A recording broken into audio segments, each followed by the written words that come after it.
Welcome to the Sales Navigator live show with Stan and Brynne. Join LinkedIn expert and sales professional Brynne Tillman and me, Stan Robinson Jr., Chief Coaching Officer here at Social Sales Link, as we bring you the best tips and strategies for leveraging Sales Navigator for your sales success. Enjoy the show.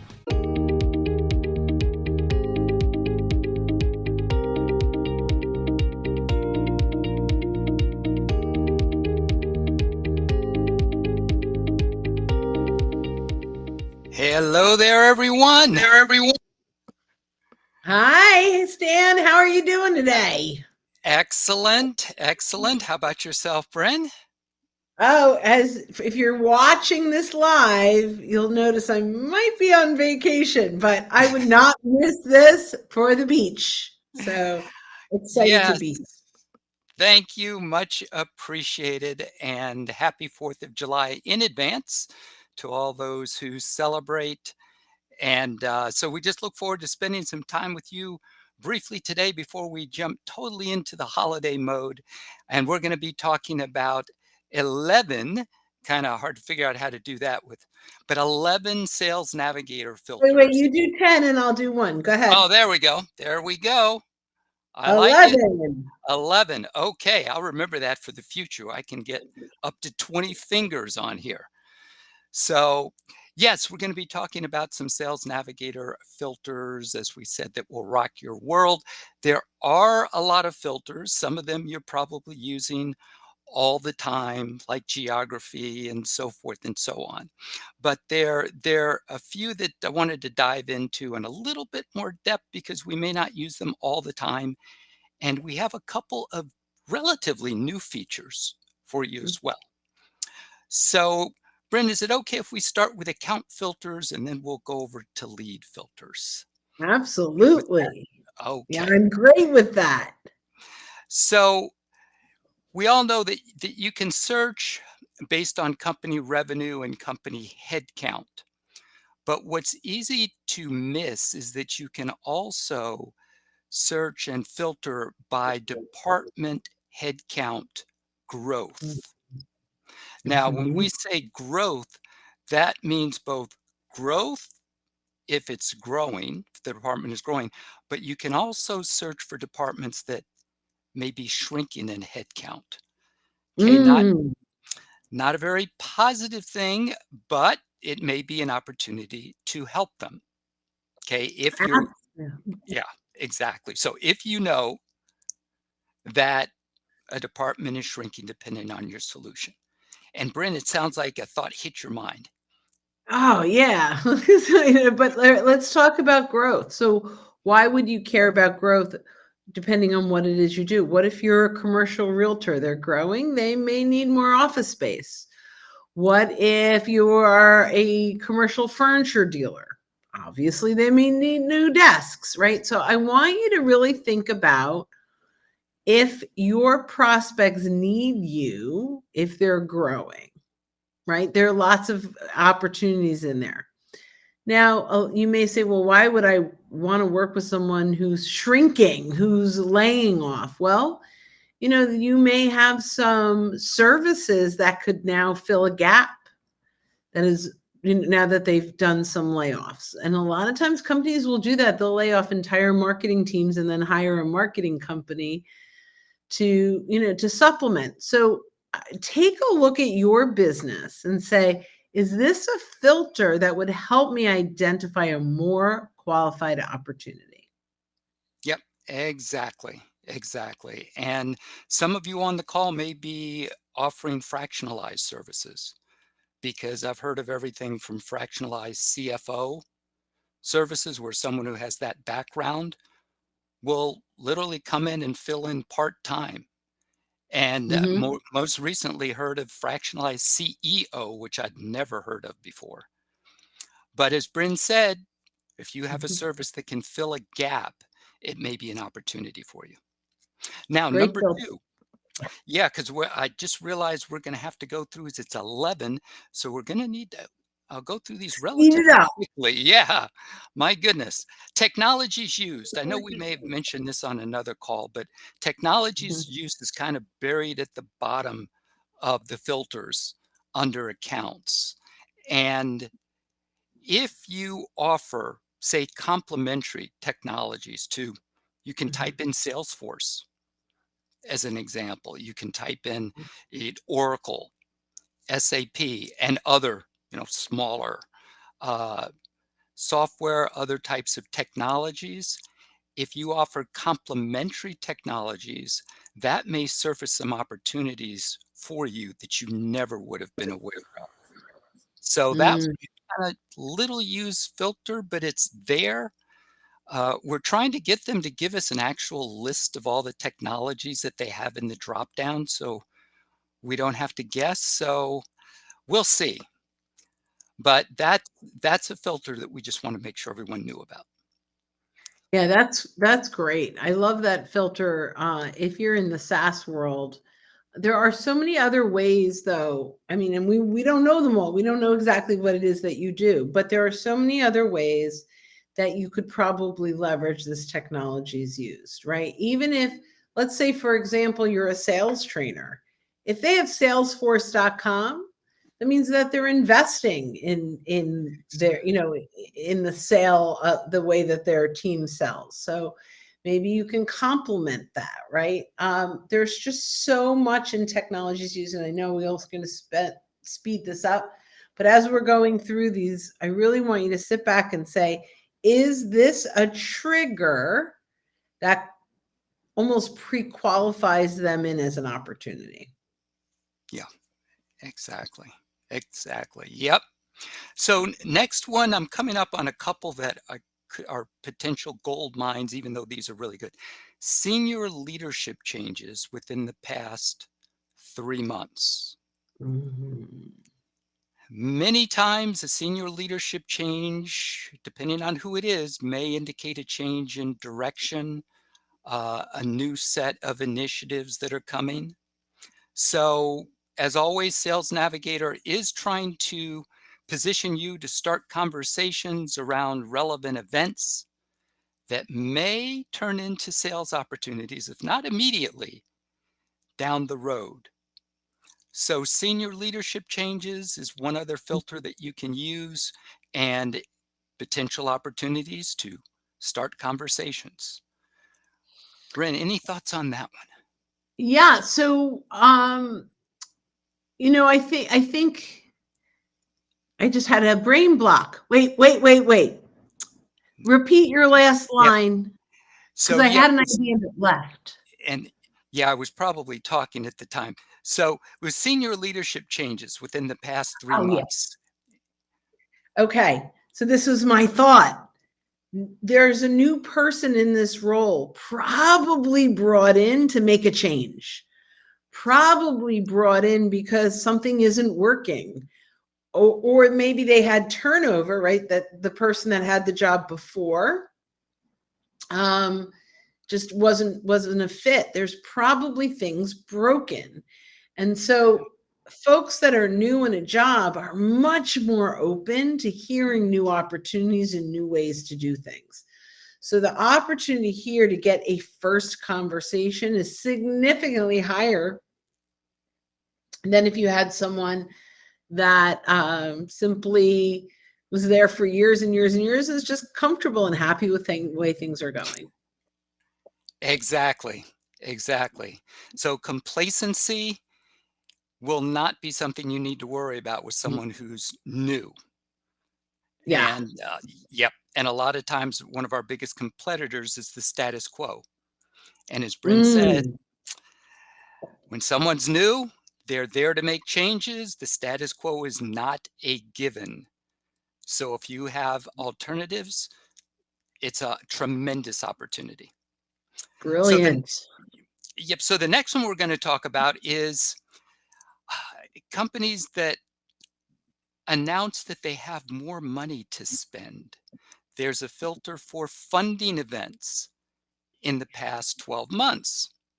Now, It's not always going to be the case that it's funding for what you have to offer. But if a company does get funding, if they have more money, it's worth at least looking into what it's earmarked for, or even beyond that. If it's not earmarked for you, you may still be able to make a case that they should invest some of it with you. Yeah, so some of this is so interesting, and if you do some social listening and deep dive, you may find out what the funding was raised for. Is it for technology and programmers? Is it to grow a sales team? I mean, sometimes in a press release or something like that, you may actually be able to find that information. The other thing that you can do is start to look at your pathways on in Sales Navigator. So now we've identified ABC got X, funding for X, Y, and Z. And you're like, man, this is a company that I could really bring value to. So great, we've decided that, and now I want you to go in and look at your social proximity to them. Do I know anyone that works at that company? Do I know anyone that knows someone that works at that company? Now, for this first step, I highly recommend that you actually go pretty low and unimportant in the company if you can. Mhm. Don't go too high until you have enough information, insights to share where you're coming across educated. But we have to get educated. And not everything is going to be in that press release or on that website or in that Google search. So start to have conversations with folks. This is public information. They should feel pretty proud that they got this funding and willing to talk about it a little bit. And you can even kind of say, here are the 3 or 4 people inside of your company that I'm going to be reaching out to. Do you have any insights for me? Do you know any of them well enough to make an introduction? So grabbing that filter that they've had this funding event, doing some deep dive, and then leveraging your social proximity to start a conversation is the trifecta. Love it. Love it. The trifecta. Good. Well, let's see. To wrap up the account filters we're going to be talking about, one may sound fairly mundane, but I'll bet a lot of people may not be doing this. And it's just the ability to filter based on account lists that you've already set up. And you can include or exclude all the accounts on the list that you set up. So why? Well, it's a good idea to have an account list of your competitors. Why? So you can filter them out of your searches. Why spend any time doing that? And lists of your prospects as well. If, for example, you're tasked with going after new logos, okay, prospects, competitors, and your current clients, because there may be occasions when you want to exclude your current clients when you're looking for new logos, as an example. So, I as love always, yeah, yeah. So, the just a other couple. thing is, if you're doing a search and you know that some of your colleagues are in accounts that just keep coming up, just you can just exclude that account, or you can have, Jane's accounts and then, oh, Jane has this account or this account, or maybe in-house accounts. And anytime you come up against a company that, that's already an in-house account, you can then exclude all of those in one shot. So I love that. Yep, exactly. All right, and Brynne, we're going to do a quick pivot to lead filters. So we talked about several account filters that you can use. Now we're going to talk about some lead filters. And one is we're used to filtering based on geography, but Sales Navigator also gives you the ability to filter by what they call postal code, which here is in the US is zip code. And you can do a radius Mm. around a certain zip code. Now, Brynne, you can let me know if you have other ideas. What occurs to me is good use cases for this are things that you're doing in person. As an example, if you're visiting a city, you're, taking a flight, you've got one appointment there, you still have some time on your hands to see if you can get to some other people that are close by. You don't have time to take a 2.5 hour drive to see somebody, but Mhm. you could filter within 5 miles of the zip code where your initial meeting's being held. Mm. Um, so that's one. And same thing if you're inviting people to an in-person event and you want to make sure that you hit or invite the relevant people who are close to that particular event. That's Mhm. another use for that. I think those are 2 really great use cases. Um, yeah, I mean, I love the zip code radius for so many reasons. For example, you and I are in the greater New York area. But when you put that in, that's Connecticut, that's Long Island, that's New Jersey, right? Like, but Exactly. if we could do, like, if I can do, a 10-mile radius from Linden, New Jersey, all of a sudden, like, I have control over how far out these prospects are. Exactly. So I think the zip code radius is amazing. I love that. I use it all the time. Good deal. Good deal. Yep. Now, the next one is one that is fairly mundane. I'm sure everyone on the call is doing this, but this is just a reminder. Sales Nav allows you to look at everyone who's viewed your profile within the past 90 days, as Mhm. opposed to just the last 5 people who've looked at you in the past 90 days on LinkedIn. So, just a gentle reminder, don't forget to look at who's viewed your profile. And of course, Sales Nav gives you more leeway because you don't have to do it necessarily every day, although that's not a bad habit. Mhm. But if you miss a day or so, or if you're on the beach or whatever, and you could just say, okay, I have 90 days. I'm not going to miss anybody if I take the time to look at it. So, Brynne, any thoughts on that one? I know that one's relatively Yeah. basic, but We say that it's basic and we know about it, but I think we're underutilizing it. So one of the things that we can do is, let's say you have a list of, the 250 people that you've reached out to over, and hopefully you save them and categorize them in lists that you've reached out to. And maybe you've moved, the ones that have responded have now moved outside of a list. So you might say active prospects, or create that saved search in, reached out, mm, engaged, whatever it is that you want to. So it could even be if you've engaged on their content. And then we almost use the saved search name, that search, the saved leads, sorry, not the saved search, the saved leads. We're going to name that lead list. Um, it, you know, it, engaged on content or invited to event or whatever it is. mm, Now we want to pull that list up and look at how many of them visited your profile.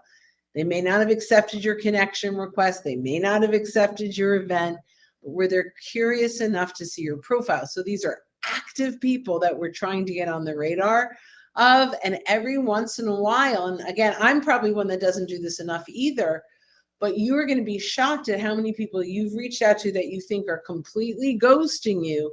But if they looked at your profile, they had a little bit of interest enough for you to reply. yes.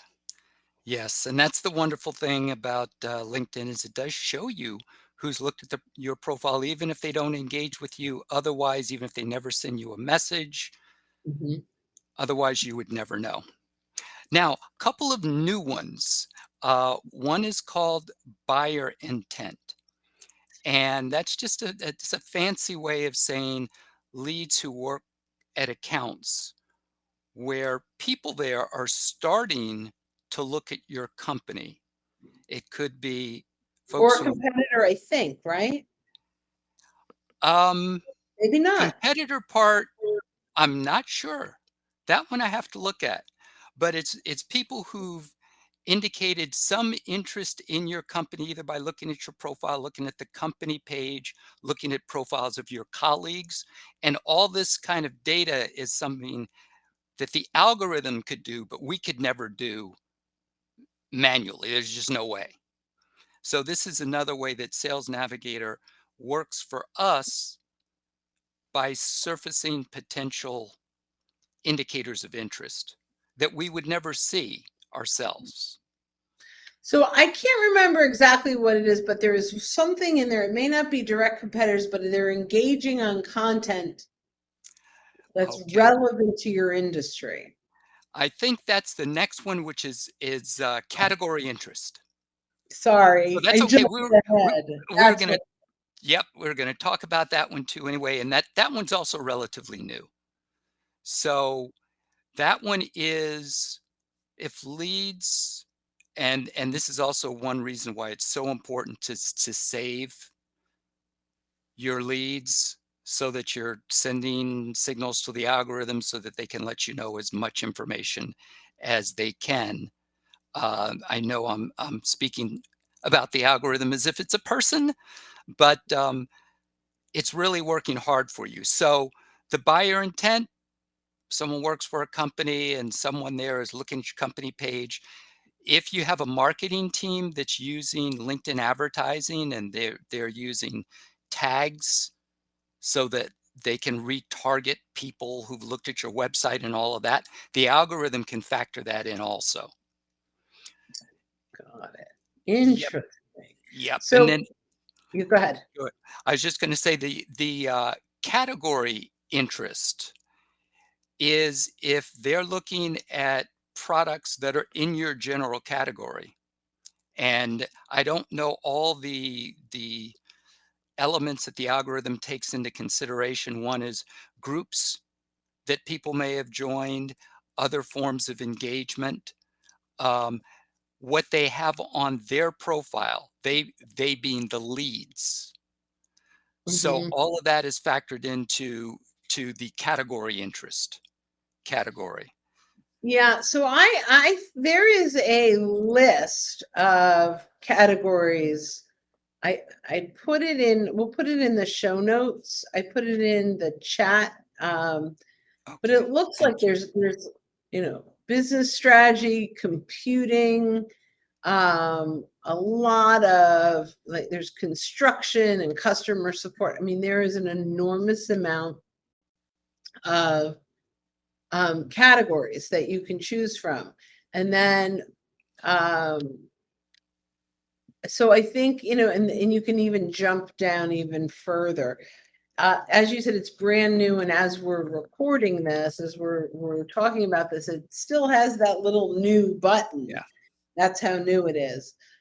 So, by the time you're listening to this, things may have changed a little. Reach out to us if they have. We'll update you. Exactly. It's never boring with Sales Navigator. There's always something new going on. But the good news is they're always trying to help us and Mhm. help us do our jobs better. Now, another category, for lack of a better term, is people you interacted with. And by that, Sales Nav means people that you've direct messaged or who viewed your profile. Because there may be times when you're doing searches and you don't want to, and I'm sorry, let me flip it. It's actually people who you viewed their profile.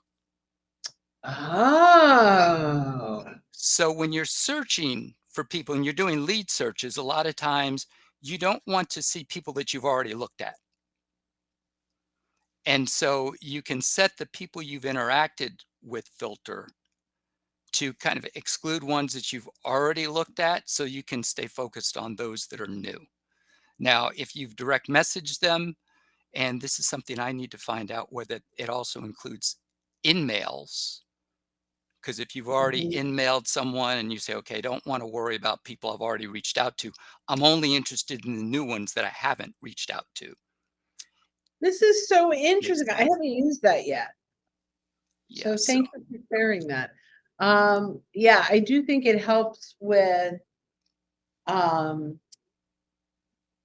look, we do often have an issue, and I've been a victim of this plenty of times where they reach out like they'd never reached out to you before, like you've never had a conversation before. And here is the big challenge around this. Mm, LinkedIn Sales Navigator has its own inbox, and then LinkedIn.com.